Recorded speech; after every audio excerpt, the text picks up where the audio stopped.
આપણે સૌ જાણીએ છીએ કે અત્યારે સમગ્ર ગુજરાતમાં હીટવેવનું પ્રમાણ છે. કેદીઓને જેલમાં હીટસ્ટ્રોક ન લાગે તે માટે ગરમીમાં રાહત મળી રહે તે માટે પૂરતી વ્યવસ્થાઓ કરવામાં આવી છે.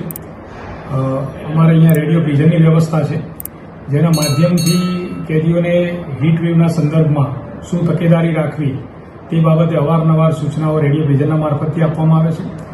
બંદીવાનોને તેમના બેરેકમાં દરેકને લીંબુ શરબત અને છાશનું વિતરણ કરવામાં આવે છે.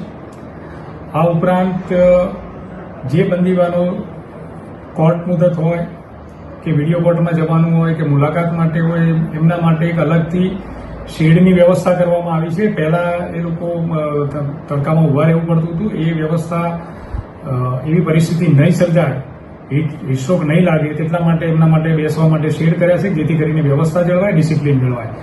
આ ઉપરાંત જે જેલની બહારના ભાગમાં જે બંદીવાનો કામ કરે છે, જે સફાઈથી માંડીને ભજીયા હાઉસનું કામ કરે છે, ગાર્ડનિંગનું કામ કરે છે, એ બધા બંદીવાનો માટે અમે એક છાંયડો નામની એક હટના ઝૂંપડી ઊભી કરી છે, જેથી કરીને ત્યાં એ વેસ્ટમાંથી બેસ્ટ કરીને બનાવી છે અને ત્યાં એ લોકો બપોરના સમયે જમી શકે, બપોરના સમયે રેસ્ટ લઈ શકે અને ત્યારબાદ પોતાનું કામ સારી રીતે સંભાળી શકે અને તેમને હીટસ્ટ્રોક ન લાગે તે માટે તે વ્યવસ્થા કરવામાં આવી છે.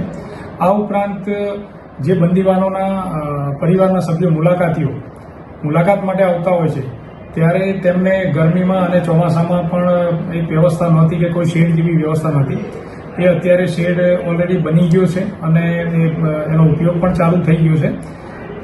તેના માધ્યમથી બંદીવાનોના પરિવારના સભ્યોને પણ ગરમીમાં રાહત મળશે અને ચોમાસામાં પણ એને વરસાદથી પણ બચી શકશે.